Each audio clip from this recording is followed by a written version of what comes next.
మహాపరిశుద్ధుడు మహాగణపతి రాజా, మీ ఘనమైన, మీ శ్రేష్టమైన, మీ ఉన్నతమైన, మీ పరిశుద్ధమైన పాదాలకు మా నిండు కృతజ్ఞత ఆస్తుతులు చెల్లిస్తున్నాము నా తండ్రి. అయాన తండ్రి నాయన, అయాన తండ్రి సింగరేణి గ్రూప్ చర్చ్ కౌన్సిల్లో, అయాన తండ్రి నాయన సెయింట్ ఆండ్రూస్ సంఘములో జరుగుతున్న ఒక్క దినపు ఉపవాస ప్రార్థన, అయాన తండ్రి 1 డే ఫాస్టింగ్ ప్రేయర్లో మేమందరము కలిసిన తండ్రి నేను ఆరాధించడానికి బిడ్డలందరినీ నీ సన్నిధికి స్థలానికి తోడుకొని వచ్చిన తండ్రి నీ కొందనాలు స్తోత్రాలు నాయన. అయ్యా, ఈ స్థలంలో ఉంటున్న ప్రతి ఒక్కరిని నా తండ్రి నాయన మీరు దర్శించండి నాయన. వాక్యం మీది తండ్రి, వాక్యం మీరైనారు. నీ వాక్యంలో నిగూఢమైన సంగతులు మాకు బయలుపరిచి వినగలిగిన చెవులను, గ్రహించగలిగిన హృదయాన్ని, అంగీకరించగలిగిన మనస్సులను అందరికీ దయచేయగలని అయ్యాన తండ్రి నాయన కొంచెం అంధకార దురాత్మ అదుష్ట శక్తుల ప్రభావాలను నజరేయుడైన యేసు నామములో పాతాళలోకములో బంధిస్తున్నాను నాయన. మీ అమూల్యమైన రక్తాన్ని స్థలములో మా మీద మీరు ప్రోక్షించి మీ లేఖనాల ద్వారా మా జీవితాలతో మాట్లాడి మమ్మల్ని సంధించి సరిచేసి మీ స్వార్థంలోనికి మలుచుకోగలని నజరేయుడైన యేసు నామమున అడిగి వేడుకొచ్చున్న పరమ తండ్రి, ఆమేన్. ప్రభువైన యేసుక్రీస్తు నామమున మీకందరి కూడా కూడి వచ్చిన మీకందరి కూడా ఈ మధ్య కాల శుభాలను తెలియజేస్తున్నాను. అలాగనే మన మధ్య లేకపోయిన తండ్రి గారికి, మరి డైసెస్ సెక్రటరీ గారికి, గ్రూప్ చైర్మన్లకు, గ్రూప్ చైర్మన్ అమ్మగారులకు, మరి అదేవిధముగా గ్రూప్ చైర్మన్ అయ్యగారులకు కూడా నా ప్రత్యేకమైన శుభాలను తెలియజేస్తుంటున్నాను. అదేవిధముగా Singareni group church council chairman అయ్యగారు అభిజిత్ అయ్యగారికి, మరి అమ్మగారికి ప్రత్యేకమైన శుభాలను తెలియజేస్తుంటున్నాను. మరి అలాగనే ప్యాస్టర్ సెక్రటరీ గారు, మరి ట్రెజరర్ గారులకు, కమిటీ సభ్యులందరికీ కూడా నా యొక్క హృదయపూర్వకమైన శుభాలను తెలియజేస్తుంటున్నాను. WF సెక్రటరీ గారు, మరి జ్యోతి మోహన్ రావు గారికి కూడా ప్రత్యేకమైన శుభాలను తెలియజేస్తుంటున్నాను. మరి గ్రూప్ WF సెక్రటరీ గారులకు కూడా, మరి భానుమతి గారికి కూడా ప్రత్యేకమైన శుభాలను నేను తెలియజేస్తుంటున్నాను. మరి ఆయా సంఘాల నుంచి వచ్చిన మరి అమ్మగారులందరికీ, ప్యాస్టర్ చైర్మన్ అమ్మగారులందరికీ, ప్రెస్బిటర్ అమ్మగారులకు, మరి డీకెర్ అమ్మగారులకు, పంతుల అమ్మగారులకు, మరి కూడి వచ్చిన సేవక బృందం అంతటికి, ప్యాస్టేట్ నుంచి వచ్చిన WF ప్యాస్టేట్ సెక్రటరీ ట్రెజరర్లకు, మెంబర్స్ అందరికీ కూడా డోర్లకల్ అధ్యక్ష మండల ఉమెన్స్ ఫెలోషిప్ తరపున మీకు అందరూ కూడా ప్రత్యేకమైన శుభాలను నేను తెలియజేస్తుంటున్నాను. ఒకసారి ఈరోజు మనకు ఇచ్చిన అంశం ఏంటిదండి? సామెతల గ్రంథము 24వ అధ్యాయము 3వ వచనాన్ని కనుక మనం చదువుకున్నట్టయితే, జ్ఞానము వలన ఇల్లు కట్టబడును, వివేచన వల్ల అది స్థిరపరచబడును. చాలు. దేనికి విడలారా ఈరోజు మనము ఏ అంశం మీద ధ్యానిస్తుంటున్నాము అనసరంటే, జ్ఞానము వలన ఇల్లు కట్టబడును. దేనికి విడలారా ఈ యొక్క 11 గ్రూప్ చర్చ్ కౌన్సిల్లో నేను మాట్లాడాలనుకుని ప్రార్థనపూర్వకంగా సిద్ధపడ్డది ఏంటిది అంటే, అనేక కుటుంబాలు పాడైపోతున్న దినాలలో మనం ఉంటున్నాం. ఫస్ట్ నేను గమనించిన విధానం ఏంటిదంటే, ప్రత్యేకంగా అనేక మంది సేవకుల కుటుంబాలు డిస్టర్బ్ అవుతుంటున్నాయి. అనేక మంది సంఘాలలో ఉంటున్న కుటుంబాలు పాడైపోతూ ఉంటున్నాయి. మరి ఇలాంటి పరిస్థితిలో ఈ 1 డే ఫాస్టింగ్ ప్రేయర్ ద్వారా ఆ ప్రార్థన సపోర్టును అధ్యక్ష మండలంలో సంఘాలలో ఉంటున్న కుటుంబాలకు గొప్ప సపోర్టుగా కుటుంబాలను దేవుడు నిలబెట్టాలని ఒక ఆశతో ప్రార్థనా పూర్వకంగా నేనొక్కదాని ఉపవాసం ఉంటే సరిపోదనేసని మీ అందరి ఉపవాస ప్రార్థన మరి బలముగా ఉంటుంది కాబట్టి, మరి ఆ బలమైన ప్రార్థన ద్వారా మరి దేవుడు అద్భుతంగా పడిపోయిన కుటుంబాలను దేవుడు తిరిగి కట్టబడాలని, విడిపోయిన కుటుంబాలను దేవుడు ఐక్యపరచబడాలని, సమాధానము లేని కుటుంబాలలో దేవుడు సమాధానమును అనుగ్రహించాలని, ఇంకా ఎంతమంది భర్తకు తెలియకుండా భార్యకు తెలియకుండా భర్తలు, మరి పిల్లలకు తెలియకుండా తల్లులకు తెలియకుండా పిల్లలు, ఎన్ని కుటుంబాలలో భయంకరమైన నీచమైన పాపములో ఉండి దిగజారిన స్థితిలో ఉంటున్న కుటుంబాలను మనందరి ప్రార్థన ద్వారా దేవుడు కట్టబోతున్నాడు. హల్లెలూయా, హల్లెలూయా. కాబట్టి అలాంటి గొప్ప ప్రార్థన ఈరోజు మనమందరము కూడా ఈ స్థలంలో మనము చేయబోతున్నాం. కాబట్టి కొద్దిసేపు మనము ఈ యొక్క వాక్యం విన్న తర్వాత 2 గంటల నుంచి 3 గంటల వరకు విజ్ఞాపన కూడిక ఉండబోతున్నది. ఇక్కడ జ్ఞాని అయిన సొలొమోను అంటున్నాడు, సామెతల గ్రంథం 24వ అధ్యాయము మరి 3వ వచనములో జ్ఞానం వల్ల ఇల్లు కట్టబడును అంటున్నాడు. అవును, ఈ లోకంలో మనం గమనించినట్టయితే జ్ఞానము కావాలి అనేసని మన చిన్న బిడ్డల నుంచి మరి ఎల్కేజీ నుంచి మనం పిల్లల్ని ఈ లోకపు జ్ఞానము కొరకు విద్యను అభ్యసించడానికి అనేక స్థలాలకు స్కూళ్ళకు పంపిస్తూ ఉంటాం. అయితే దేవుడు ఏమంటున్నాడు అంటే ఆ జ్ఞానము గురించి దేవుడు మాట్లాడటం లేదు కదా. ఈ లోకపరంగా మనము చాలా ఉన్నతమైన విద్యలు అభ్యసించి ఉన్నతమైన ఉద్యోగాలలో సెటిల్ అయిపోయి మన కుటుంబాలను చాలా జాగ్రత్తగా మంచి కదా చక్కటి గృహాలను కట్టుకొని చక్కటి ఆ గృహాలలో కావలసిన వస్తువులన్నిటిని కూడా సమకూర్చుకొని చక్కటి అందమైన భార్యను మనం ఏం చేస్తున్నాము, మన వివాహం చేసుకొని చక్కగా కాపురం చేయాలని ఇష్టపడతా ఉంటాం. ఇది లోకపరమైన జ్ఞానము ద్వారా ఇవన్నీ కూడా సమకూర్చబడతాయి. కానీ ఒక కుటుంబము కట్టబడాలి అనేసనంటే దేనికి బిడ్డలారా ఆ కుటుంబంలో ఏం కావాలి అని దేవుని యొక్క వాక్యం సెలవిస్తున్నదంటే ఈ జ్ఞాని అయిన సొలొమోను 31 కదా, ఎన్ని అధ్యాయాలండి సామెతల గ్రంథంలో 31 అధ్యాయం ఉన్నది. ఈ అధ్యాయాలను ఆయన రాసినప్పుడు దేవునికి బిడ్డలారా దేవుని యొక్క సన్నిధిలో రాజుగా అభిషేకించబడినప్పుడు గిబియోను యొక్క స్థలానికి వెళ్ళాడు కదా. మరి బలిపీఠము కట్టడానికి వెళ్ళి అక్కడ బలిపీఠము కట్టి 1000 దహన బలులు అర్పించిన తర్వాత ఆ రాత్రి ఆయన పడుకున్నప్పుడు దేవుడైన యెహోవా సొలొమోనుతో మాట్లాడుతున్నాడు. సొలొమోను నీకేం కావాలా, ఏం కోరుకుంటున్నావు అనేసనంటే సొలొమోను అంటున్నాడు, ప్రభువా ఈ లోకంలో నాకు ఏం వద్దు, కానీ ఈ ఇశ్రాయేలీలందరినీ కూడా పరిపాలించటానికి నాకు మీ జ్ఞానము నాకు కావాలి అనేసని దేవుని అడిగాడు. అడగగానే దేవుడైన యెహోవాకి ఎంత సంతోషమైందో. అసలు వెండి అడగటం లేదు, బంగారం అడగటం లేదు, శత్రువుల ప్రాణములు అడగటం లేదు, ఏది అడగటం లేదు. కాబట్టి భూమి మీద ఉన్న వారందరికంటే ఎక్కువ జ్ఞానాన్ని నేను నీకు ఇస్తున్నాను అన్నాడు. హల్లెలూయా. కాబట్టి ఆ ఉన్నతమైన జ్ఞానముతో ఈ సామెతల గ్రంథములో ఒక్కొక్క స్త్రీ గురించి ఎక్కువ రాశాడు. మరి గుణవతి అయిన భార్య గురించి రాశాడు, సుబుద్ధి కలిగిన భార్య, గయ్యాలి అయిన భార్య, ఈ రీతిగా రకరకాల భార్యల గురించి మరి జ్ఞానం గురించి వ్రాయడము మనం చూస్తుంటున్నాం. ఈరోజు దేవుని బిడ్డలారా మనము మన కుటుంబాలను మనము కట్టుకోవాలి అనేసనంటే మనం ఈరోజు ఏం అడగాలి అనేసనంటే ఇంతవరకు మీరు ఆ ప్రార్థన చేసినరో లేదో నాకు తెలియదు, కానీ ఈ రోజు నుంచి మనం ఏం అడగాలి అంటే దేవా నీ పరలోకపు జ్ఞానముతో నన్ను నింపి ఏం చేయాలా, నా కుటుంబాన్ని కట్టుకునే జ్ఞానాన్ని నాకు అనుగ్రహించమని దేవుని సన్నిధిలో ప్రార్థన చేయాలి. హల్లెలూయా. కాబట్టి మనకి ఏ జ్ఞానము కావాలంటే ఈ జ్ఞానము కాదు, ఏ జ్ఞానము కదా, మనము చక్కటి ఇంగ్లీష్లో రాయగలుగుతాం, ఇంగ్లీష్లో మాట్లాడగలుగుతాం, హిందీలో మాట్లాడగలుగుతాం, రకరకాల భాషలతో మాట్లాడగలుగుతాం, కానీ ఆ జ్ఞానము గురించి దేవుడు మాట్లాడటం లేదు. యాకోబు రాసిన పత్రికలో కనుక మనం వెళ్ళినట్టయితే యాకోబు రాసిన పత్రిక 3వ అధ్యాయము 17వ వచనములో మనం గమనిస్తే అయితే పైనుండి వచ్చు జ్ఞానము మొట్టమొదట పవిత్రమైనది అంటున్నాడు కదండి. ఇక్కడ ఏమంటున్నాడు అనేసనంటే యాకోబు రాసిన పత్రిక 3వ అధ్యాయం 17వ వచనములో అయితే పైనుండి వచ్చు జ్ఞానము కదండి. ఇక్కడ యాకోబు భక్తుడు చెప్తున్న మాట ఏంటంటే పైనుండి వచ్చు జ్ఞానము.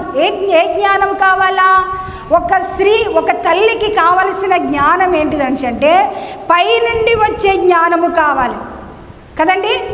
ఇక్కడ ఇంకొక జ్ఞానం ఉన్నది, ఏంటిదట, భూ సంబంధమైన జ్ఞానం ఉన్నది కదా. మనం ఇంకా కొంచెము 15వ వచనములోనికి వచ్చి భూ సంబంధమైనదియో ప్రకృతి సంబంధమైనదియో దయ్యముల జ్ఞానము వంటిదినై ఉన్నది. అంటే ఈ లోకంలో ఉన్నది ఏంటిదనిసనంటే భూ సంబంధమైన జ్ఞానం, ప్రకృతి సంబంధమైన జ్ఞానం, ఇంకోటి ఏమంటున్నాడంటే దయ్యాల జ్ఞానం కూడా ఉన్నది. కాబట్టి అలాంటి జ్ఞానము మనము కోరుకోవద్దు. కానీ ఈరోజు మనమందరము కూడా ఒక్కొక్కరము మన కుటుంబాలను కట్టుకోవాలి కదా, మన బిడ్డల కుటుంబాలు కూడా కట్టబడాలి. కాబట్టి ఆ జ్ఞానము మనకు కావాలి అనేసని దేవుని యొక్క సన్నిధికి వచ్చాం. ఆ జ్ఞానము కొరకు ఈరోజు మనం అందరము కూడా ప్రార్థన చేయాలి. సామెతల గ్రంథము 9వ అధ్యాయము 10వ వచనములో జ్ఞాని అయిన సొలొమోను ఏమంటున్నాడంటే, యెహోవా యందు భయభక్తులు కలిగి ఉండుటయే జ్ఞానమునకు మూలము. హల్లెలూయా. దేనికి బిడ్డలారా, దేవుని యొక్క సన్నిధిలో మన కుటుంబాలు కట్టబడాలి అనేసనంటే యెహోవా యందు కదా. ఈ జ్ఞానం ఎక్కడ దొరుకుతుంది అనేసనంటే బంగారం షాపుకి వెళితే దొరికే జ్ఞానం కాదు, మార్కెట్కి వెళ్తే దొరికే జ్ఞానము కాదు. ఈ జ్ఞానం ఎక్కడ దొరుకుతుంది అనేసనంటే యెహోవా యందు భయం, దేవుడంటే భయం కలిగి ఉండాలి కదా. మనం కూడా చాలాసార్లు భర్త అంటే భయం ఉన్న వాళ్ళు ఏం చేస్తారు అనేసరంటే భర్త లేవకముందే ఇల్లంతా శుభ్రం చేసుకొని చక్కగా భోజనము సిద్ధపరుచుకొని పిల్లలకు సిద్ధపరిచి అన్ని పనులు చక్కగా సవరించుకుంటారు. భర్త అంటే భయం లేని వాళ్ళు 9 గంటలకు లేస్తారు. భర్త అంటే భయం లేని వాళ్ళు 11 గంటలకు లేసిన స్త్రీలు కూడా ఉంటారు. అలాంటి వారు కూడా ఉన్నారు. అంటే ఒక భార్యకు భర్త అంటే భయం ఉండాలి. ఒక భార్యకు ఏముండాలంటే భర్త కంటే ప్రాముఖ్యముగా సృష్టించిన నీ యొక్క సృష్టికర్తకు నువ్వేం చేయాలంటే భయపడాలి. హల్లెలూయా. అంటే దైవ భయము నేటి దినాలలో చాలా ఏమైపోతుందట తగ్గిపోతూ ఉంటున్నది. కాబట్టి దైవ భయము మనము కలిగి ఉన్నట్టయితే దేవుని యొక్క బిడ్డలారా, దేవుని యొక్క సన్నిధిలో మనం ఏం చేస్తాం అనుసరంటే దేవుని యొక్క భయము కలిగి ఉంటే మనము తెల్లవారుజామున లేచి ప్రార్థన చేస్తూ ఉంటాం. ఈరోజు 3:30కి లేచి నేను మోకరించిన. ఎందుకనిచ్చినంటే ప్రభువా, ఖమ్మం గ్రూప్లో మేము 1 డే ఫాస్టింగ్ ప్రేయర్ పెట్టాం, కానీ కొంతమందే వచ్చారు. నా మనసు అంతా వికలమైపోయింది. మీరు కరెక్ట్గా గైడ్ చేయలేదు అనేది నాకు అర్థమైపోయింది. కానీ సింగరేన్ గ్రూప్ చర్చ్ కౌన్సిల్లోనైనా కూడా అనేక మంది బిడ్డలను పరిశుద్ధాత్మ తండ్రి మీరు తోడుకొని రండి. మీ ప్రణాళికలో ఉన్న వారిని మీరు తోడుకొని వచ్చి అనేకులముగా నీ వాక్యం విని ఒక దినము నీ సన్నిధిలో గడపాలని నేను 3:30కి లేచి ప్రార్థన చేసి కూర్చొని వాక్యము వచ్చేంత వరకు నా బైబిల్ నా ముందనే ఉన్నది. హల్లెలూయా. దేనికి బిడ్డలారా, ఎందుకు ఈ ప్రయాసము అనేసనంటే ఒక్క పాపి లోకములో రక్షించబడితే 1000 కొలది దూతల మధ్య ఆయన ఆనందించే దేవుడు. హల్లెలూయా. ఒక్క కుటుంబము రక్షించబడితే చాలు, ఒక్క తల్లి రక్షించబడితే చాలు, ఒక్క తల్లి కుటుంబము కట్టబడితే చాలు. ఆ దీవెన మన కుటుంబానికి ఉండబోతున్నది. కాబట్టి దేవునికి బిడ్డలారా, దేవుని యొక్క సన్నిధిలో మనం ఏం చేయాలి అంటే మన కుటుంబాలు కట్టుకోవటానికి మనము ఇష్టపడాలి.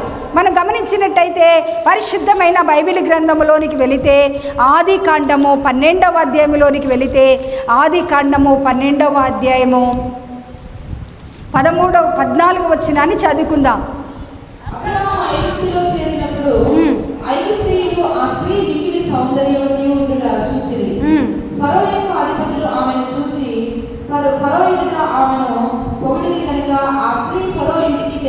చాలు. ఇక్కడ దేవుడైన యెహోవా అబ్రాముతో మాట్లాడా, అబ్రామా, నేను నీకు చూపించబోయే దేశానికి వెళ్ళు, నేను అక్కడ నిన్ను దీవిస్తాను అనేసనన్నాడు.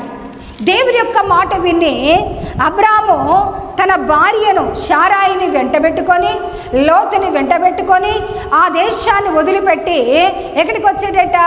కనాను దేశానికి వచ్చినప్పుడు అక్కడ దేవుడు ఏం చేశారంటే అబ్రహాముకు మళ్ళీ ప్రత్యక్షమయ్యాడు. 7వ వచనంలో చూసినట్టయితే యెహోవా నీ సంతానమునకు ఈ దేశం ఇచ్చేదనని చెప్పగా అతడు తనకు ప్రత్యక్షమైన యెహోవాకు బలిపీఠము కట్టెను. హల్లెలూయా.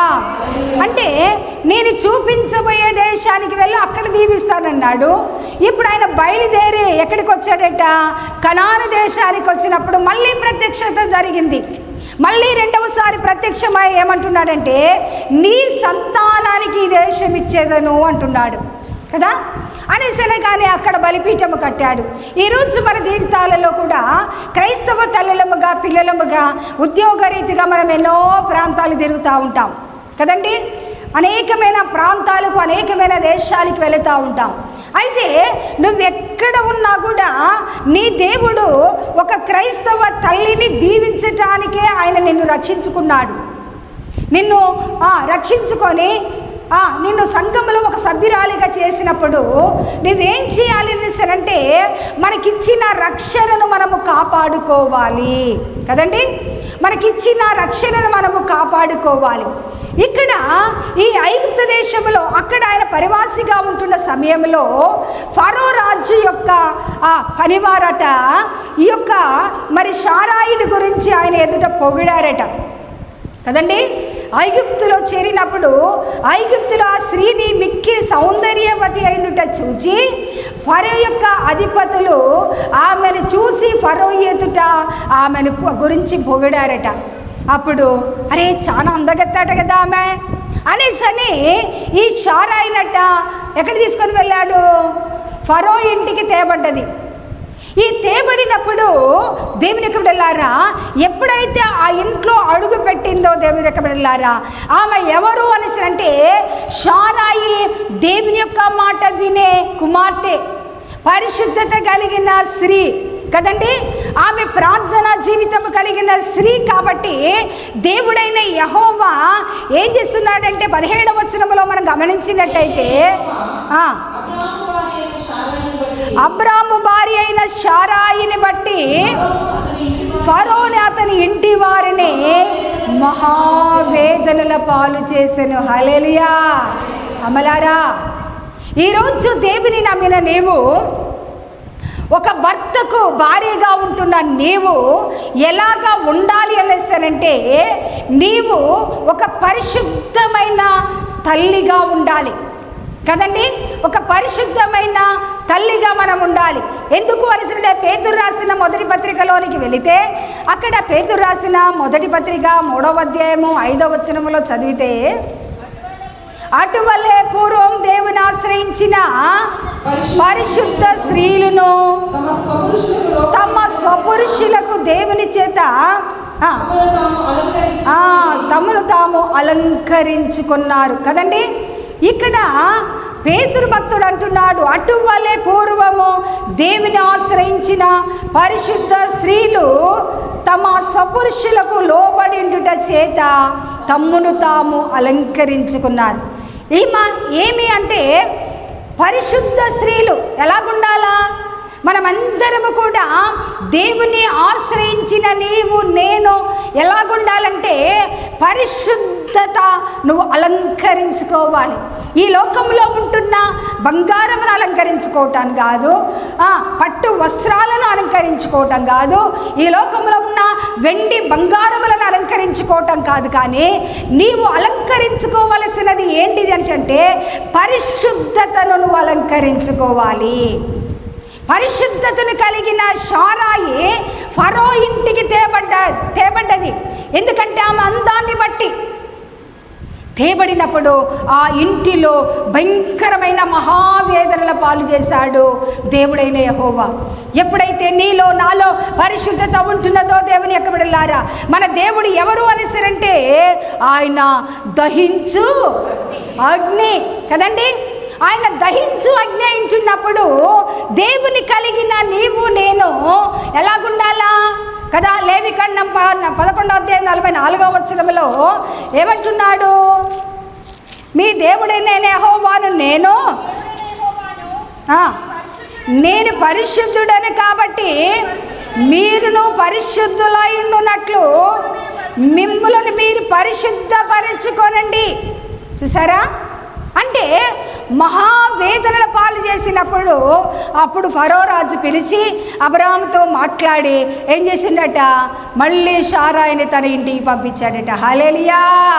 చూసారా? ఈరోజు సంఘములో ఉంటున్న ఒక సభ్యురాలుగా, ఒక సేవకురాలుగా ఉంటున్నప్పుడు నీవు ఎలాగుండాలి అంటే పరిశుద్ధత కలిగి ఉండాలి. నీవు ఆరాధించే దేవుడు ఎవరు అంటే ఆయన పరిశుద్ధుడైన దేవుడు. కాబట్టి అలాంటి పరిశుద్ధత మనము అలంకరించుకోవాలి అంటున్నాడు పేతురు భక్తుడు. ఇంకొక మాట చదువుకుందాం. ఆదికాండం 20వ అధ్యాయంలో 11వ వచనాన్ని చదువుకుందాం. అబ్రాము ఈ స్థలమందు దేవుని భయము ఏమాత్రము లేదు. ఒక మాట చదువుకుందాం, అక్కడ ఆగుదాం. దేనికి వెళ్ళారా? అబ్రాము ఏమంటున్నాడంటే అబీమెలెకుతో అంటున్నాడు. ఇక్కడ కూడా ఒక స్థలానికి ఆయన దక్షిణ ప్రాంతానికి ఆయన బయలుదేరి తన భార్యను తీసుకొని వచ్చినప్పుడు అబీమెలెకు రాజు కూడా ఆమె అందాన్ని చూసి తన ఇంటికి మళ్ళా తీసుకొని వెళ్ళాడు కదా. ఇప్పుడు అబ్రాముతో అంటున్నాడు, అబ్రామా నీ భార్య అని ఎందుకు చెప్పలేదయ్యా, నువ్వు నా చెల్లివని ఎందుకు చెప్పావు అనేసానంటే అబ్రాము ఏమంటున్నాడు, ఈ స్థలమందు దేవుని యొక్క భయం ఎంత మాత్రమో లేదు అంటున్నాడు. హల్లెలూయా. దేవుని యొక్క సంగమా, మనము నివసిస్తున్న మన ప్రాంతములో, మన గ్రామములో, మన పట్టణములో, మన యొక్క ఇరుగు పొరుగు వారి మధ్య ఏమీ లేదు అనేసరంటే దేవుని యొక్క భయము అసలే లేదు. దేవుని యొక్క భయము లేని వారి మధ్య నువ్వేం చేస్తున్నావు? దేవుని ఆరాధిస్తున్నావు, దేవుని నమ్ముకున్నావు. దేవుని యొక్క మందిరానికి వెళ్తుంటున్నప్పుడు నేను ఏం చేయాలి అనేసరంటే దేవుని యొక్క సన్నిధిలో మనము ప్రార్థన చేస్తూ ఉండాలి కదండి. ఎప్పుడైతే దేవుని యొక్క భయం లేదు కాబట్టి నా చెల్లి అని చెప్పినానే అబ్రాహాం చెప్తా ఉంటున్నాడు. ఎప్పుడైతే అబీమెలెకు ఇంటికి తీసుకుని వెళ్ళాడో ఆ రాత్రి అబీమెలెకు రాజుతో స్వప్నమందు కదా 3వ వచనంలో మనం చూసినట్టయితే అయినను రాత్రి వేళ దేవుడు స్వప్నమందు అబీమెలెకు వద్దకు వచ్చి నీవు నీ ఇంట చేర్చుకొనిన స్త్రీ ఒక పురుషునికి భార్య గనక ఆమె నిమిత్తము నువ్వు చచ్చిన వాడవగదు. హల్లెలూయా. చూసారా ఎంత పవర్ఫుల్ లేడండి కదండి. ఎంత పరిశుద్ధమైన స్త్రీ యొక్క శారాయి మనం గమనిస్తుంటున్నాం. ఈరోజు దేవుని యొక్క బిడ్డలారా, నీ సంఘములో ఒక సేవకురాలుగా ఉంటున్నప్పుడు, ఒక సభ్యురాలుగా ఉంటున్నప్పుడు మనం ఎలాగో ఉండాలి అనేసరంటే మనల్ని బట్టి రాజులను దేవుడు గద్దించాలి. హల్లెలూయా. మనల్ని బట్టి మన సంఘములో ఉంటున్న వ్యక్తులతో దేవుడు మాట్లాడాలి. అబీమెలెకుతో దేవుడు అంటున్నాడు, నీ ఇంట చేర్చుకున్న ఆమె ఒక్క పురుషునికి భార్య, నీవు ఆమె నిమిత్తము నువ్వు చచ్చిన వాడమంటున్నాడు కదండి. కాబట్టి అన్న తర్వాత 7వ వచనానికి మనం వచ్చినట్టయితే దేవుని యొక్క బిడ్డలు అప్పగించుము, అతడు ప్రవక్త, అతడు నీ కొరకు ప్రార్థన చేయును, నీవు బ్రతుకుదువు, నీవు ఆమెను నీవు అతనికి అప్పగించని నీవును నీ వారందరూ నిశ్చయముగా చచ్చెదరు అంటున్నాడు. హల్లెలూయా. ఎవడు మాట్లాడుతున్నాడు? దేవుడైన యెహోవా అబీమెలెకు రాజుతో చెప్తా ఉంటున్నాడు, నువ్వు ఖచ్చితంగా అతని భార్యను అతనికి అప్పచెప్పకుంటే నీవును నీ వారును కూడా నిశ్చయముగా చచ్చెదరు అనేసరి దేవుడు మాట్లాడుతూ ఉంటున్నాడు.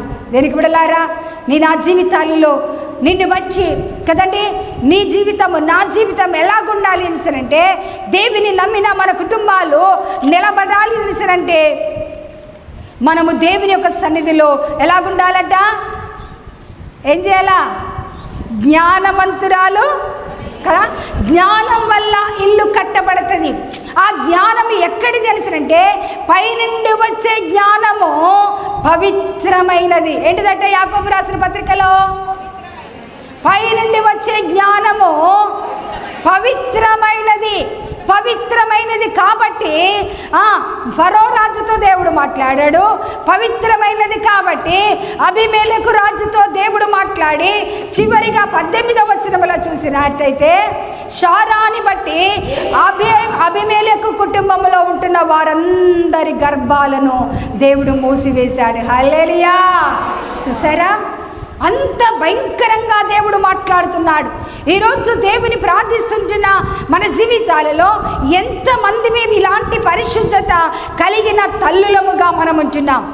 ఎంతమంది ఈ రీతిగా దేవుని యొక్క సన్నిధిలో పరిశుద్ధత కలిగి దేవుని యొక్క భయం కలిగిన వారముగా మనం ఉంటే, దేవుని యొక్క బిడ్డలారా, నువ్వు ఏ స్థలానికి వెళ్ళినా, ఏ సంఘములో ఉంటున్నా, ఏ పట్టణానికి వెళ్ళినా నీ కుటుంబాలను ఏం చేస్తారట?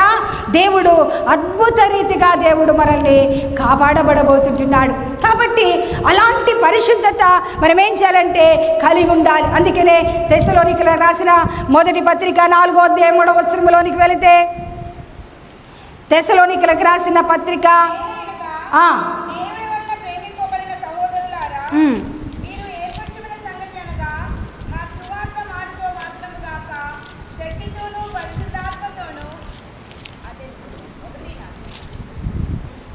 తెస్సలోనికలకు రాసిన పత్రిక 4వ అధ్యాయము 3వ వచనం, మీరు పరిశుద్ధులగుటకే అనగా జారత్వమునకు దూరముగా ఉండుటే దేవుని చిత్తము కదా.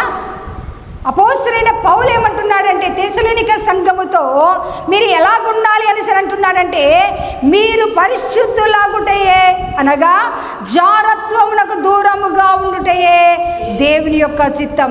ఎలాగుండాలట? పరిశుద్ధంగా ఉండటానికి మనం ఏం చేయాలంటే, దేవా మీరు పరిశుద్ధుడమైన దేవుడు కాబట్టి నా శరీర ప్రాణాత్మలను నేను ఏం చేయాలా? పరిశుద్ధంగా ఉంచుకోవటానికి మనము ప్రయాసపడాలి. ఈరోజు మన కుటుంబాలు పాడవటానికి గల కారణం ఏంటిది? ఆమోసు గ్రంథములోనికి వెళితే, ఆమోసు గ్రంథము 6వ అధ్యాయం 11వ వచనం, గొప్ప కుటుంబంలో పాడగుననియు చిన్న కుటుంబంలో చీలిపోవుననియు యెహోవా ఆజ్ఞయించున్నాడు. చాలు. ఇక్కడ ఆమోసు గ్రంథంలో ప్రవక్త అయిన చిన్న ప్రవక్త ఆమోస్ అంటున్నాడు, ఏలైనగా గొప్ప కుటుంబములు పాడగుననియు చిన్న కుటుంబములు చీలిపోవునని యెహోవా ఆజ్ఞ ఇచ్చి ఉన్నాడు.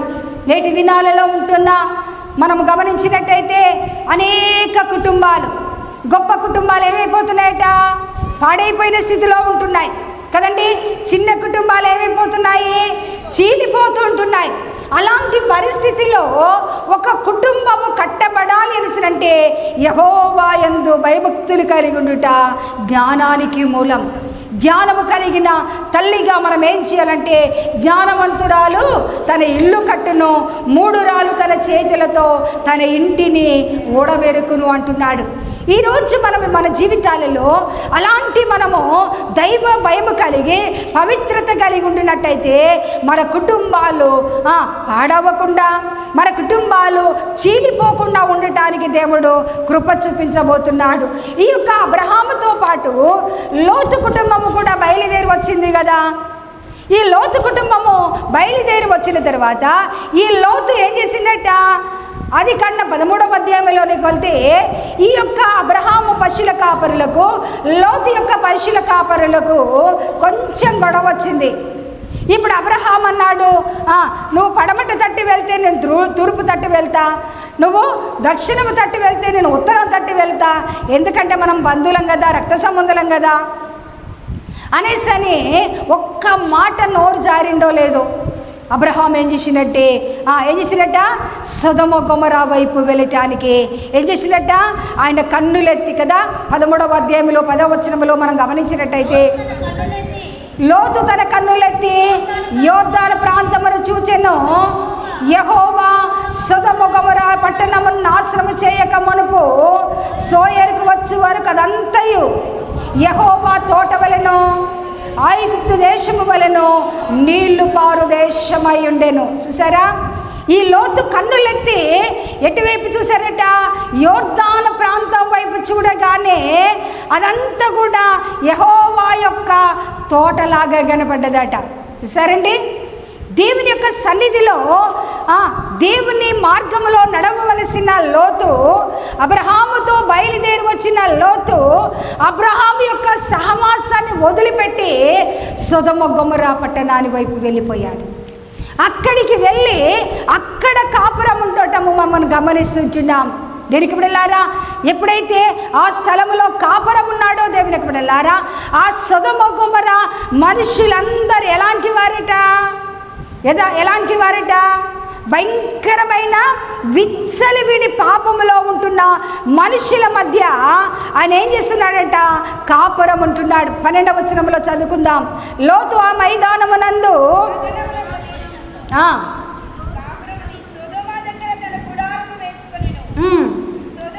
సొదొమ మనుషులు దుష్టులను యెహోవా దృష్టికి పాపులునై ఉండిరి.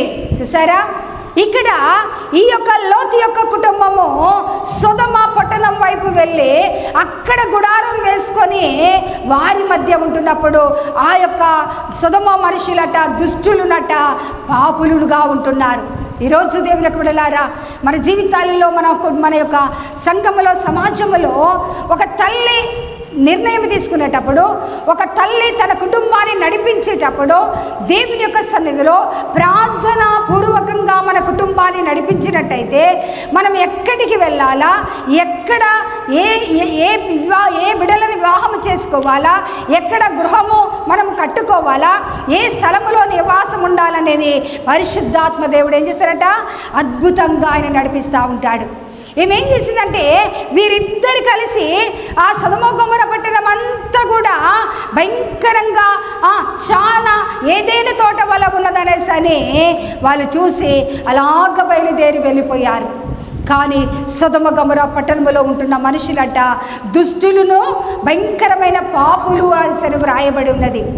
అక్కడికి వెళ్ళినాక ఆ యొక్క లోతు భార్య దేవుని సన్నిధిలో సహవాసం చేసినట్టు కానీ, ఆయన బలిపీఠము కట్టినట్టు కానీ, ప్రార్థన చేసినట్టు కానీ మనకు కనబడదు. కొన్ని దినాల తర్వాత దేనికి బిడ్డలారా, ఆదికాండము మనం 18వ అధ్యాయము 20వ వచనంలో మనం గమనించినట్టయితే, ఆదికాండము 18వ అధ్యాయము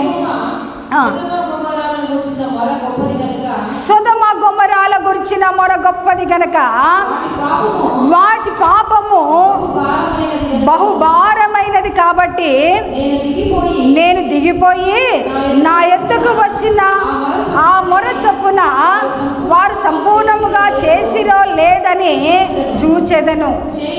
చాలు. దేనికి బిడ్డలారా, ఇక్కడ అబ్రహాము దగ్గరికి వెళ్ళిన ఎవరు, దేవుని యొక్క దూతలు అబ్రహాముతో మాట్లాడుతుంటున్నారు.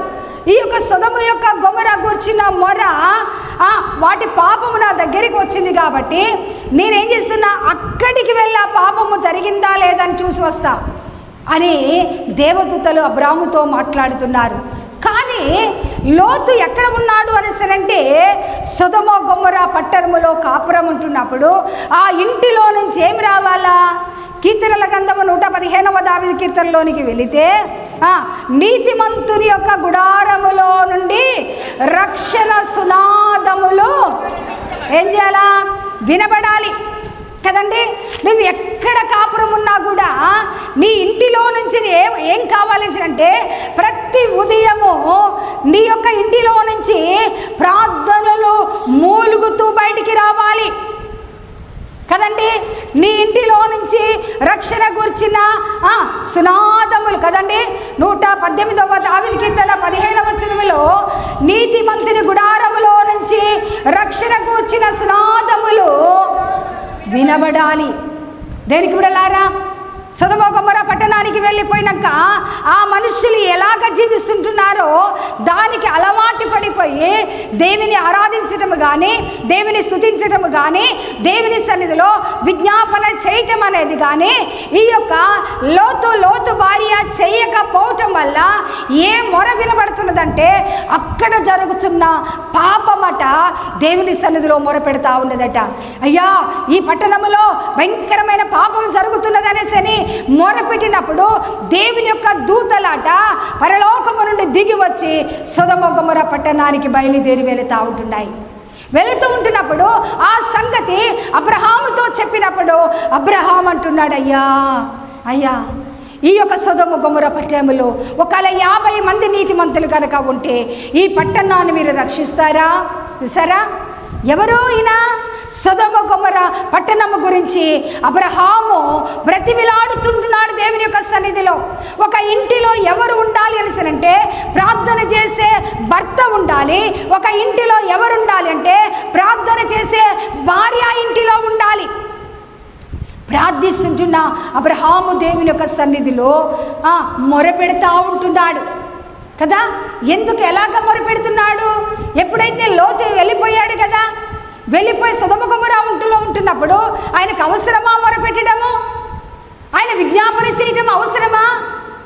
మనం అదే విధానంలో మనం చూసినట్టయితే ఆదికాండం 13వ అధ్యాయంలోనికి వెళితే ఆదికాండం 13వ అధ్యాయం చివరి వచనములో అప్పుడు అబ్రాము తన గుడారము తీసి హెబ్రోనులోని మమ్రే దగ్గర సింధూర వృక్షములో దిగి అక్కడ యెహోవాకు బలిపీఠము కట్టెను. చూసారా, లోతు వెళ్ళిపోయాడు కదా, కానీ అబ్రహాం ఏం చేసిందంటే తన గుడారము తీసుకొని హెబ్రోను అనే ప్రాంతములో వేసుకొని అక్కడ దేవునికి బలిపీఠము కట్టాడట. హెబ్రోను అంటే సహవాసము. హెబ్రోన్ అంటే అర్థం ఏంటి? సహవాసము. అబ్రహాము దేవునితో సహవాసము కలిసి దేవుని సన్నిధిలో ప్రార్థిస్తూ ఉంటున్నప్పుడు తరచుగా అబ్రహాము దగ్గరికి దేవదూతలు రావటము ప్రారంభించారు. దేనికి వెళ్ళారా?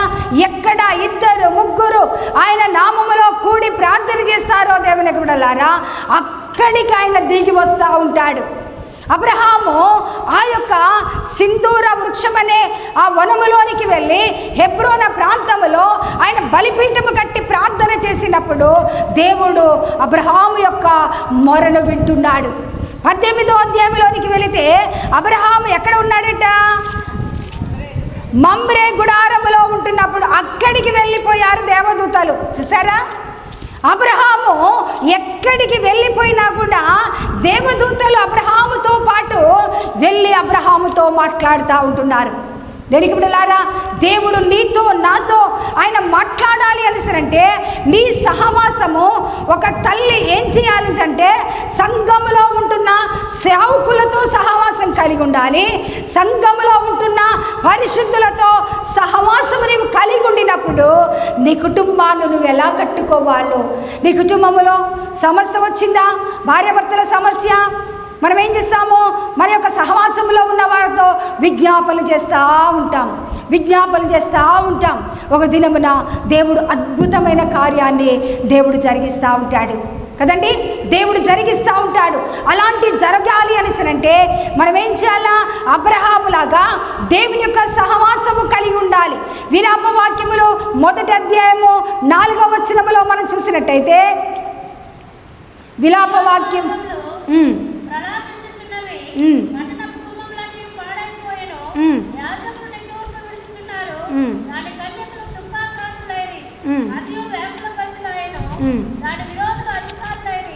ఇక్కడ మనం గమనించినట్టయితే ఈ విలాప వాక్యములలో మరి ఇర్మియా ప్రవక్త ఏమంటున్నాడంటే 4వ వచనం, నియామకూటములకు ఎవరు రాక పట్టణ గుమ్మములన్నీ కూడా ఏం చేస్తారట? సియోను మార్గములో ప్రలాపించుచు ఉన్నాయట కదండి. నియామకూటాలు ఎక్కడ? నియామకూటాలు సెయింట్ ఆండ్రూస్ సంఘములో అయ్యగారు అంటున్నారు ఫలాని ఇంటిలో సువార్తం ఇంటిలో ఉపవాస ప్రార్థన కూడిక ఉన్నది కదా, మరియమ్మ ఇంటిలో సాయంకాలం ప్రార్థన ఉన్నది, శుక్రవారం ప్రార్థన, మంగళవారం ప్రార్థన. ఈ నియామకుటాలు దైవజనుడు అనౌన్స్మెంట్ చేసినప్పుడు ఒక తల్లిగా నువ్వేం చేయాలంటే దేవుని యొక్క సహవాసములోనికి నీ భార్య కదా, లేకపోతే నీ భర్త, నీ పిల్లలతో కలిసి ఆ కూటానికి గనుక నువ్వు వెళ్ళినట్టయితే దేవుని యొక్క బిడ్డలారా, దేవుడు అబ్రహాముతో మాట్లాడి అబ్రహాము యొక్క కొరతలు తీర్చడానికి ఆ యొక్క సింధూర గుడారము దగ్గరికి వచ్చిన అబ్రహాముతో దర్శించిన దేవుడు నీ కొరతలన్నీ కూడా తీర్చడానికి ఆయన రాబోతున్నాడు. హల్లెలూయా. దేనికి బిడ్డలారా, ఇర్మియా అంటున్నాడు నియామకుటాములకు ఎవరును రాక సియోను గుమ్మములు ప్రలాపించుతున్నాయట. సియోను గుమ్మములు అంటే ఏడుస్తూ ఉంటున్నాయి. అయ్యో ఎంతమంది, ఇంత పెద్ద కాంగ్రిగేషను, సంఘములో 100 కుటుంబాలు, 150 కుటుంబాలు, 2000 కుటుంబాలు ఉంటున్న సంఘములో చిన్న చిన్న కూడికలు పెట్టినప్పుడు కనీసము ఆ కమిటీ మెంబర్స్ తప్ప, అమ్మగారు అయ్యగారు తప్ప ఎవరు కనబడరు. నువ్వు రాకుంటే ఎవరు ఏడుస్తారో తెలుసా? ఎవరు ఏడుస్తారట? సియోను గుమ్మములు, ఆ మందిరములో నుంచి దేవుని యొక్క సన్నిధిలో సెంట్ ఆండ్రూ సంఘం మొర పెడతా ఉంటుంది. అయ్యా ఈ యొక్క కూడికకి ఎవరు రాలేదయ్యా, ఎవరు రాలేదు, స్త్రీలు రాలేదు, పురుషులు రాలేదు, ఫలానోళ్ళు రాలేదయ్యా అని మొర పెడతా ఉంటుంది.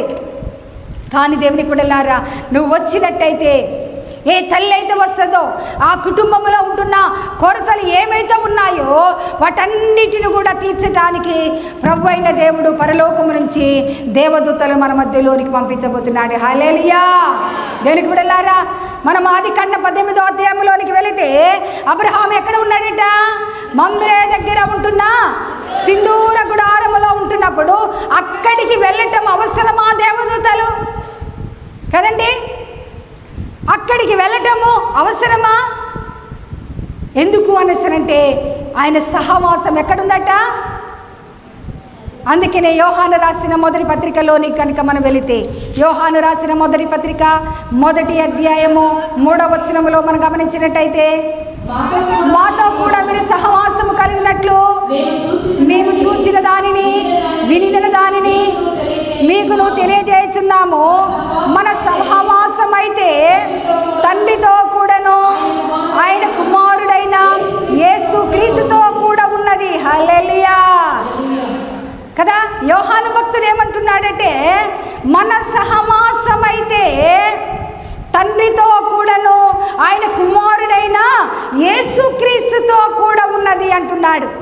ఈరోజు అమ్మలారా, మీ సహవాసాలు ఎవరితో?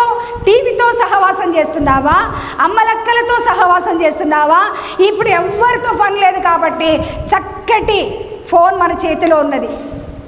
ఇప్పుడు ఆ ఫోన్ తీసుకొని యూట్యూబ్లు అన్నీ చూసుకుంటా, పనికి మాలేవన్నీ కూడా మనం ఏం చేస్తున్నాము? అన్నీ కూడా చూసుకుంటా మన శరీరాలను, మన ప్రాణాత్మలను పాడు చేసుకుంటూ దేవునికి క్రమేపీ నువ్వు దూరం అయిపోతూ ఉంటున్నావు.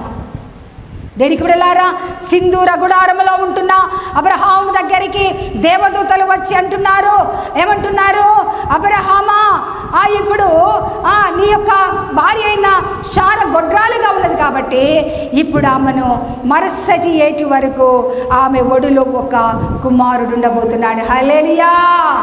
దేవదూతలను ఇంటికి వచ్చినప్పుడు నీ కుటుంబంలో ఉంటున్న బిడ్డలు లేని కొరతనా కదా, ఉద్యోగాలు లేని కొరతనా, వివాహాలు లేని కొరతనా, గృహాలు కట్టుకోలేక, వస్తువాహనాలు లేక, ఆశీర్వాదము లేక, ఎన్ని సంవత్సరాల నుంచి ఆయన సహవాసములో కొనసాగుతున్నావు కానీ ఏ ఒక్క దీవెన రాలేదు ప్రభు అనేసని నువ్వు అంటూ దేవుని సన్నిధిలో ప్రార్థించినప్పుడు, దేవునికి బిడ్డలారా, నీ ప్రార్థనలన్నీ కూడా ఏం చేస్తారట? మన ప్రార్థనలన్నీ కూడా దేవుని యొక్క సన్నిధికి వెళ్ళిపోతూ ఉంటాయి. ప్రకటన గ్రంథం 8వ అధ్యాయం 3వ వచనంలో మనం గమనించినప్పుడైతే, ప్రకటన గ్రంథం 8వ అధ్యాయం 4వ వచనప్పుడు అప్పుడు ఆ దేవదూతలు పోగా పరిశుద్ధుల ప్రార్థనలతో కలిసి దూత చేతిలో నుండి పైకి లేచి దేవుని సన్నిధి చేరెను. హల్లెలూయా. ఇక్కడ ఏమంటున్నాడు అంటే, అప్పుడు ఆ ధూప దైవ్యముల పొగ, ధూప ద్రవ్యము ఏంటిది? ఆ ద్రవ్యం అంటే బిడ్డలు లేకుండా ప్రార్థన చేస్తున్నావా కదా, లేకపోతే ఉద్యోగాలు లేక నీ ప్రార్థన చేస్తున్నావా, లేమితో అప్పుల సమస్యతో ఉన్నావా, నీ భర్త మారక త్రాగుబోతైన భర్తతో వ్యసన పడుతున్నావా, లేకపోతే నీ బిడ్డలకు మారు మనసు లేక నీకుంటున్న నీ ఇంటిలో ఉన్న కొరతలు ఏదైనా కావాల్సింది అవన్నీ కూడా నువ్వు దేవుని సన్నిధిలో అబ్రహాములాగా దేవుని సన్నిధిలో పెట్టి ప్రార్థన చేస్తే దేవుడు ఏం చేస్తారట? ఆ పరిశుద్ధుల యొక్క ప్రార్థనలు దేవుని యొక్క దూత చేతిలో నుండి పైకి లేచి వెళ్తూ ఉంటాయట. దేవుని యొక్క దూతలు వచ్చి నీ యొక్క ప్రార్థనలన్నీ కూడా దేవుని సన్నిధికి వెళ్ళినప్పుడు వెళ్ళిపోయిన అబ్రహాముకు దేవుడు జవాబిస్తున్నాడు. మరుసటి ఏటిలో శారా ఒడిలో ఒక కుమారుడు ఉండబోతున్నాడు. హల్లెలూయా. కానీ దేవునికి బిడ్డలారా, శారా ఒడిలో గర్భఫలము ఉండబోతున్నదని దేవుడు మాట్లాడి ఇప్పుడు ఆయన వెళుతూ, అయ్యో నా స్నేహితుడైన అబ్రహాము ఈ సంగతి దాచదనా అని చెప్పి సొదొమ గొమొర్రాలో ఉంటున్న ఆ భయంకరమైన పాపము నా సన్నిధికి మొరపెట్టుతూ ఉన్నది కాబట్టి అసలు జరిగిందా లేదా అని నేను వెళ్ళి చూస్తూ ఉంటున్నాను, చూసొస్తామని బయలుదేరి వెళ్తున్నాను. దేనికి బిడ్డలారా, ఆ సొదొమ గొమొర్రా పట్టణములో ఎవరున్నారో తెలుసా? నీతిమంతుడైన లోతు కుటుంబం ఉన్నది, కానీ ఆ ఇంటిలో నుంచి ప్రార్థన లేదు, ఆ ఇంటిలో నుంచి ఆరాధన లేదు, ఆ ఇంటిలో నుంచి ఉపవాసము లేదు, ఆ ఇంటిలో నుంచి కన్నీరు లేదు, ఆ ఇంటిలో నుంచి మొర లేదు.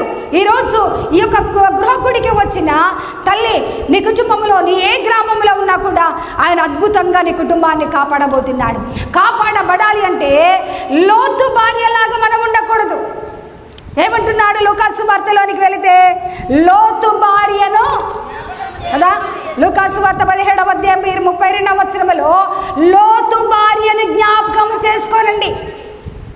ఎందుకు జ్ఞాపకం చేసుకోవాలా? లోతు భార్య ప్రార్థన చేయలే, లోతు భార్య ఉపవాసం ఉండాలి, లోతు భార్య తెల్లవారుజామున ఎప్పుడు ప్రార్థన చేయలే, లోతు భార్య సంఘ సహవాసములో లేదు, లోతు భార్య సమాజ కూటాలకు ఆమె ఎప్పుడు కూడా రాలేదు కదా. అందుకనే మీరు లోతు భార్యని జ్ఞాపకం చేసుకోనండి. ఇప్పుడు ఆ యొక్క మొర విన్న దేవుడు, దేవదూతలు వెళ్తూ ఉంటే అబ్రహాము బ్రతిమిలాడుతున్నాడు. అయ్యా 50 మందా 40 మందా, దుమ్ము ధూళి లాంటి వాడనైనా నేను మళ్ళీ తెగించి అడుగుతున్నాను, ఒకవేళ 40 మంది ఉంటే రక్షిస్తావా? దేనికి బిడ్డలారా, నీ ఇంటిలో నువ్వు ప్రార్థన చేసే తల్లివిగా ఉంటే ఇల్లు కట్టబడుతుంది, నువ్వు ప్రార్థన చేసే తండ్రిగా ఉంటే నీ ఇల్లు కట్టబడుతుంది. ప్రార్థన చేసే నీ కుమార్తెలు ఉన్నారా? ప్రార్థన చేసే కుమారులు ఉన్నారా? ప్రార్థన చేసే అల్లుళ్ళు ఉన్నారా? ప్రార్థన చేసే కోడళ్ళు ఉన్నారా? నీ ఇంటిలో నీ ఇల్లు కట్టబడాలి అనిసనంటే ఒక తల్లి చేయవలసినది అనిసనంటే, భర్త ప్రార్థన చేయకుంటే భార్య నేర్పించాలి, భార్యాభర్తలు ప్రార్థన పనులైతే పిల్లలకు నేర్పించాలి, పిల్లలు ప్రార్థన పనులైతే మనవరాళ్ళు కూడా ప్రార్థించేవారుగా ఉండాలి. ఒకరోజు సెయింట్ ఆండ్రూస్ సంఘంలో ఒక కూడికకి వచ్చాం. తండ్రి గారు నేను నైట్ 9 గంటలకు అలాగ తండ్రి గారు బెడ్ మీద అలా వాలిపోయి ఉంటున్న మా మనవరాలు వచ్చి, తాత పడుకుంటున్నావా, నిద్రపోతున్నావా అంటే, అవునమ్మా నిద్రపోతున్నా. అవును, నువ్వు ప్రార్థన చేశావా? ఏమడిగింది? తాత నువ్వు ప్రార్థన చేశావా అని అడిగింది. అనగానే లేదమ్మా నేను ప్రార్థన చేయలే, నువ్వు ప్రార్థన చేస్తావా అన్నాడు. నేను ప్రార్థన చేస్తా, కళ్ళు మూసుకో అనేసని, ప్రభువా తాతని కాపాడండి, అమ్మమ్మని కాపాడండి, నాన్నని కాపాడండి, తాతని కాపాడండి, మమ్మీని కాపాడండి, డాడీని కాపాడండి, అన్నయ్యని కాపాడండి. ఆమెన్. ఏంటిదా ప్రార్థన? దేనికి బిడ్డలారా, ప్రార్థించే వారముగా మనం ఉండాలి. లోతు కుటుంబంలో 2 అల్లుళ్ళు ఉన్నారు, ప్రార్థన లేదు. 2 కుమార్తెలు ఉన్నారు, ప్రార్థన లేదు. భర్తలో ప్రార్థన లేదు, భార్యలో ప్రార్థన లేదు. దేనికి బిడ్డలారా, అక్కడికి వెళ్ళినారు దేవదూతలు. ఈరోజు ఈ యొక్క మధ్యకాల సమయంలో పరిశుద్ధాత్మ దేవుడు నీ కుటుంబాలలోనికి రాబోతున్నాడు. నీ కుటుంబాలలో ప్రార్థన చేసే భార్యగా నీ ఉంటున్నావా? నీ యొక్క కుమార్తెలు ప్రార్థన చేస్తున్నారా? నీ యొక్క అల్లుళ్ళు ప్రార్థన చేస్తున్నారా? నీ కుమారులు ప్రార్థన చేస్తున్నారా? నీ కోడళ్ళు ప్రార్థన చేస్తున్నారా? నీవు ప్రార్థన చేస్తున్నావా? ఈరోజు నువ్వు ప్రార్థన చేయకుంటే పరిశుద్ధాత్మ దేవుడు ఏమంటున్నాడంటే, ఆ పట్టణాన్ని, ఆ గృహాలను ఆయన నాశనం చేయాలని అనుకుంటున్నాడు. ఏమనుకుంటున్నాడు? పేతురు రాసిన పత్రికలోని కనుక మనం వెళ్ళినట్టయితే, పేతురు రాసిన మొదటి పత్రిక 4వ అధ్యాయం 7వ వచనములో, అయితే అన్నిటి అంతము సమీపమై ఉన్నది. చూసారా? అన్నిటి అంతము సమీపమైనది. మనుషుల, పట్టణాల, గ్రామాల, దేశాల ఏది కాదనండి, అన్నిటిని కూడా అంతము చేయాలనుకుంటున్నాడు. ఎందుకంటే పాపముతో నింపబడినాయి పట్టణాలు, గ్రామాలు, జీవితాలు, కుటుంబాలు పాపముతో ఉంటున్నప్పుడు ఆ కుటుంబాన్ని, ఆ వ్యక్తిని, ఆ పట్టణాన్ని, ఆ గ్రామాన్ని నాశనము చేయటానికి దేవుడు రాబోతుంటున్నాడు. ఆయన అంటున్నాడు, అన్నిటి అంతము సమీపమైనది కాగా మీరు స్వస్థ బుద్ధి గలవారై ప్రార్థనలు చేయుటకు మెలకువగా ఉండండి. హల్లెలూయా. మీరు స్వస్థ బుద్ధి, ఏం బుద్ధి కావాలా? మంచి బుద్ధి తెరుచుకొని ఏం చేయాలంటే, దేవుని యొక్క కోపము నీ బిడ్డల మీదకి రావద్దు. దేవుని యొక్క బిడ్డలారా, నీ భర్త మీదకి రావద్దు, నీ భార్య మీదకి రావద్దు, నీ యొక్క కుటుంబం మీదకి రాకుండా నీ ప్రార్థన అడ్డుపడాలి. నీ ప్రార్థన దేవునికి మనకు కదా అడ్డుగా ఉండాలి. అందుకనే యెషయా గ్రంథం 49వ అధ్యాయం 1వ వచనంలో యెషయా ప్రవక్త అంటున్నాడు, 59 మొదటి, రక్షింపనేరకుండునట్లు యెహోవా హస్తము కూర్చగాలేదు, విననేరకుండునట్లు ఆయన చెవులు మందము కాలేదు. మీ దోషములు మీకును మీ దేవునికి అడ్డముగా వచ్చెను గనుక ఆయన ఆలకించక ఉన్నాడు కదా. యెషయా ప్రవక్తను రక్షింపనేరకుండునట్లు యెహోవా హస్తము కురచకాలేదు, విననేరకుండున ఆయన చెవులు మందముగా లేవు. కానీ మీ దోషములు మీకును మీ దేవునికి అడ్డుగా ఉన్నాయి. మీ పాపములు ఆయన ముఖమును మరుగుపరిచని గనక ఆయన ఆలకించక ఉన్నాడు. ఎందుకు వినటం లేదు మన ప్రార్థనలు? ఎందుకు చూడటం లేదు మన యొక్క ప్రార్థనలు అనేసినంటే, మన పాపములట మన దేవునికి మనకు అడ్డుగా ఉంటున్నాయి. దేనికి బిడ్డలారా, దేవుని యొక్క దూతలు సొదొమ గొమొర్రా పట్టణానికి వెళ్ళిపోయి నీతిమంతుడైన లోతు ఇంటికి వెళ్ళిపోయినప్పుడు ఆ పట్టణంలో ఉన్న ప్రజలందరూ కూడా తలుపులు కొడతా ఉంటున్నారు. ఇప్పుడు లోతు వెనుక భాగంలో నుంచి బయటికి వచ్చి, మాకు యవ్వన కుమార్తెలు ఉన్నారు, మా బిడ్డలను మీకు ఇస్తాము, వారితో పాపం చేయండి, కానీ మా ఇంటికి వచ్చిన వారిని ఎలాగా మీరు పాడు చేయొద్దని అన్నప్పుడు ఎవ్వరు కూడా వినటం లేదు. మీరు ఆ యొక్క గృహంలో ఉంటున్న నీ ఇంటికి వచ్చిన వారిని బయటికి పంపిస్తే వారితో పాపం చేస్తామనేసని ఆ సొదొమ గొమొర్రా పట్టణము ఆ ప్రజలు మాట్లాడడం మనం చూస్తుంటున్నాం. దేనికి బిడ్డలారా, ఆ సమయంలో దేవుని యొక్క దూతలు సొదొమ గొమొర్రాలో ఉంటున్న లోతు యొక్క భార్యను చేతులు పట్టుకొని, దాని 2 కుమార్తెల చేతులు పట్టుకొని బయటికి తీసుకొని వెళ్ళి ఆ కొండ మీదకి పారిపోండి అంటున్నాడు. పారిపోమ్మండి అనేసి అన్నప్పుడు లోతు భార్యతో దేవుడు చెప్పాడు కదా, భార్యాభర్తలతో ఏమంటున్నారు, మీరు వెనకకు తిరిగి చూడొద్దు. చూసారా? దేనికి బిడ్డలారా, దేవుని యొక్క సన్నిధిలో మనం ఎలాగుంటున్నామో, ఈ లోకంలో ఉంటున్నదంతా ఏంటిదట కదండి. యోహాను రాసిన మొదటి పత్రికలోని కనుక మనం వెళితే ఈ లోకంలో ఉన్నదంతా కూడా 15వ వచనములో 2వ అధ్యాయము 15వ వచనం, యోహాను రాసిన మొదటి పత్రిక 2వ అధ్యాయం 15వ వచనములో, ఈ లోకములో ఉన్నది వాటినైనను ప్రేమింపకుడి,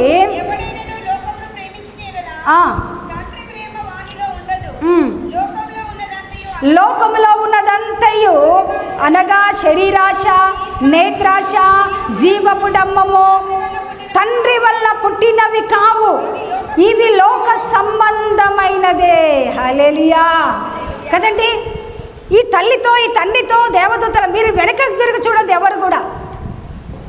ఈ తల్లి ఏం చేసిందంటే లోకంలో ఉన్న శరీరాశ కదండి, ఇంకా సంపాదించుకోరు, ఏం తినాల, ఏమి తాగాల.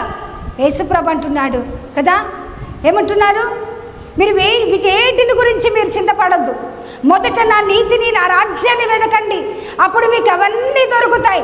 మీరు కాకుల కంటే శ్రేష్ఠులు కాదా? అవి కొట్టల్లో కూర్చుకోవటం లేదు కదా, కష్టపడతలేదు. వాటిని పోషించిన దేవుణ్ణి మిమ్మల్ని నేను పోషించలేనా? కాబట్టి మీరు ఏం చేయాలా?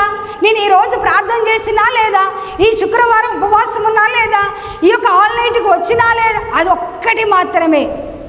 ఏం చేయాలా? ప్రతి దినము నువ్వు ప్రార్థించావా లేదా, వాక్యం చదివావా లేదా, ఉపవాసం ఉన్నామా లేదా, ఈ 40 రోజులలో కనీసం 40 రోజులు ఉండకున్నా ఒక 20 రోజులు, ఒక 25 రోజులు, ఒక 10 రోజులు, ఒక 3 రోజులు, ఒక వారం రోజులు. దేనికి బిడ్డలారా, మన ఇల్లు కట్టుకోవాలంటే జ్ఞానము వల్ల ఇల్లు కట్టబడుతుంది.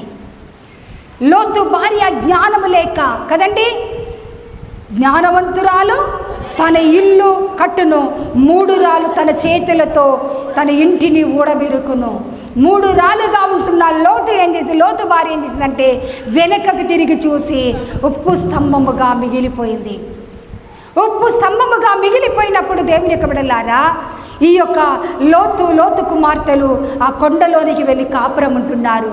కొన్ని దినాల తర్వాత ఇప్పుడు వీళ్ళు అనుకుంటున్నారు, మనము పాపము చేయటానికి, మన సంతానం వృద్ధి చేసుకోవటానికి ఎవరు లేరు కదా, మన తండ్రికి ద్రాక్షారసము పోసి అతనితోనే పాపం చేద్దామని చెప్పి పెద్ద కుమార్తె ఒక దినమున, చిన్న కుమార్తె ఒక దినమున పాపము చేసి ఏం చేసిందట, మోయాబీలను, అమ్మోలీలను కదండి, దేవునికి విరోధమైన సంతతిని రావటానికి లోతు కుమార్తెలు సిద్ధపడ్డారు.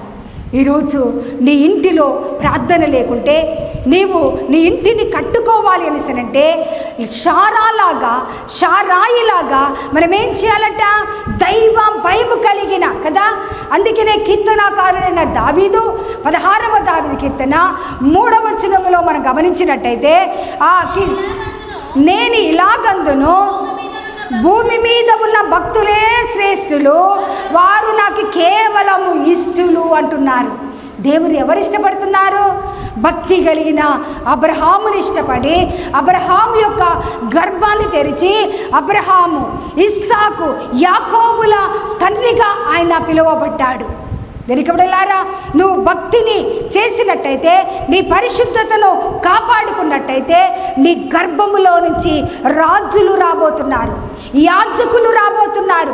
నీ గర్భములో నీ సంతతిని అంతటిని కూడా దేవుడు దీవించబోతున్నారు. కాబట్టి జ్ఞానవంతురాలు, జ్ఞానం వల్ల ఇల్లు కట్టబడుతుంది. ఇల్లు కట్టబడాలి అనేసరంటే అబ్రహాము కుటుంబములాగా ప్రార్థించే కుటుంబముగా, దేవునితో సహవాసము చేసే కుటుంబముగా, ఆయన సన్నిధిలో ప్రార్థించే వారముగా ఉంటే మనము అనేకులకు ఆశీర్వాదకరంగా ఉండబోతున్నాం.